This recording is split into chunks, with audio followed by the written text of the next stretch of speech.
G'day guys, Dave Lee coming at you once again. In this video, I'll be taking a look at the latest movie from Lucasfilm and the Walt Disney Company. Directed by the legendary Phil Lord and Christopher Miller, Ron Howard, and starring Alden Ehrenreich, Donald Glover, Emilia Clarke, Woody Harrelson, Thandie Newton, Paul Bettany, and Chewbacca. It is Solo, a Star Wars story.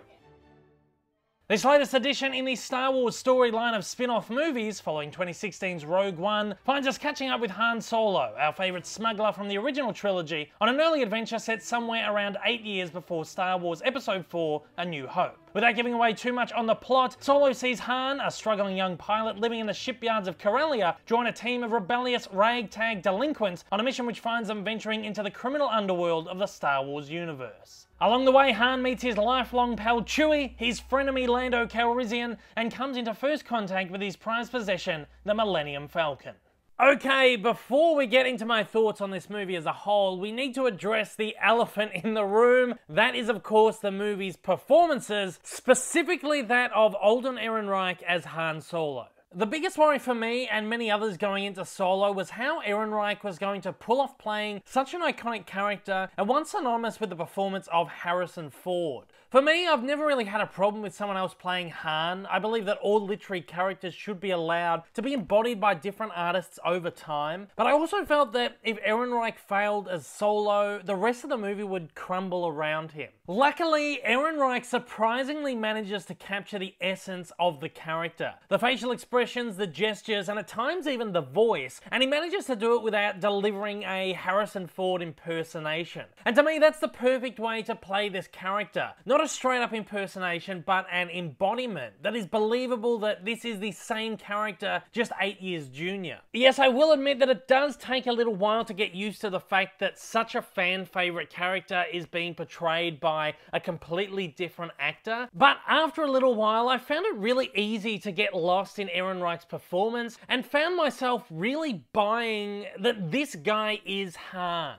While this isn't a straight impersonation, Ehrenreich does have a habit of maybe overusing certain gestures, but in the end this is just something small, and overall, again, he did sell me on his performance. And for that, it should earn the highest of praise. I do believe that Ehrenreich delivered a pretty great performance, if not perfect, especially for the way that he handled it amongst such immense pressure. Donald Glover is an enormous standout and is instantly believable as a young Lando Calrissian from the moment that he first opens his mouth. Given Lando isn't as iconic as Han, I think it's easier to buy into his performance. Glover gets just about everything perfect with his portrayal and absolutely steals the show whenever he's on screen. Woody Harrelson is a very welcome addition to the Star Wars family. He delivers a great layered performance, playing the drama just as well as he plays the comedy. I felt that Emilia Clarke was underutilized for the most part, but when she kicks into gear, well, let's just say that this is one feisty character that a lot of Disney Star Wars haters are going to love to hate. In other words, she is really great. Paul Bettany is probably, unfortunately, the weakest link in this movie. It could come down to the amount of screen time that he's given, but I didn't feel like he was a very viable villain or threat over the movie. His portrayal of the character is a lot of fun to watch, but certainly not someone who'll go down as a fan favourite.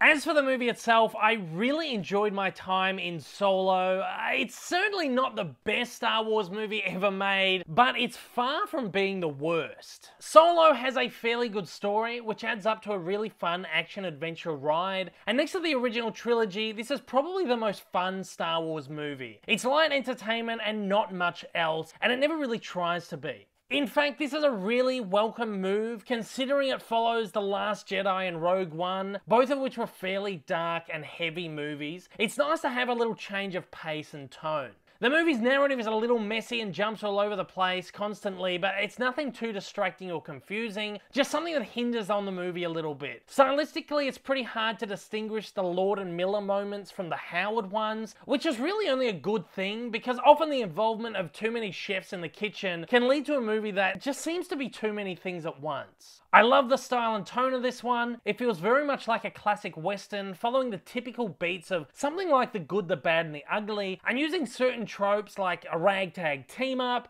a railway heist, a standoff in a small town, and an evil mastermind after precious resources. As a lover of westerns, I found this a lot of fun, and it's actually something that perfectly harkens back to the roots of the original movie.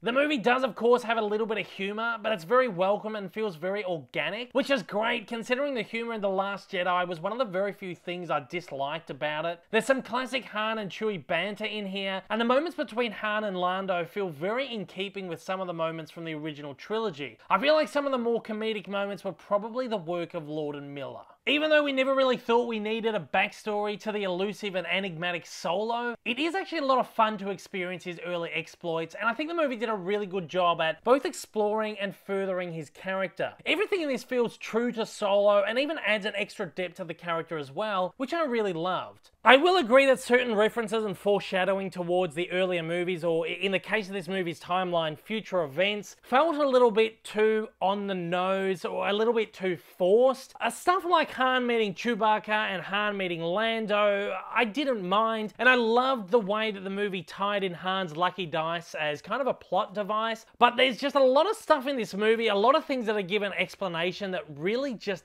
didn't need it. When I watch something like this, I want to watch something that feels kind of organic, and the movie does feel organic, but when it gets to these moments, it's kind of like you're forcing it too much. In the scheme of it all, these are kind of really small things, but it's enough to hold this movie back from being really perfect. All in all, the movie has a really great feel. It's likely the most family-friendly of the new Star Wars movies at least, and probably the first of the new movies that can really stand on its own, without the viewer having any prior knowledge of the saga and characters. Sure, a few nods and winks and a bit of fan service, and let me tell you that a lot of it will go lost on that kind of viewer, but again, this movie really does stand alone. This is a really great way to do this particular movie. While this may not be a movie that anyone asked for, I honestly don't have a problem with it existing. This is nothing more than just a harmless movie, and it actually surprisingly does a lot of things to further the canon of the Star Wars universe and tie together the originals, the prequels, the sequels, and even certain elements of the expanded universe that haven't been explored on film before. And this is perhaps my favourite part about this movie. There's actually quite a few big shocks in this movie, which I thought were quite welcome, and even though there were a few elements that I couldn't fully invest myself in, such as the Han and Kira romance, the movie still surprisingly remained largely unpredictable. There's quite a number of twists and turns in this movie, and again, surprisingly, quite a number of large stakes at hand. These are a lot of things that are incredibly hard to do in a prequel. I don't think I would need or really want any more solo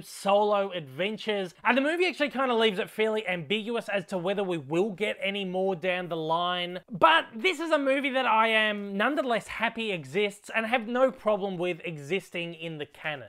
With that, I will happily reward Solo: A Star Wars Story 3.5 out of 5.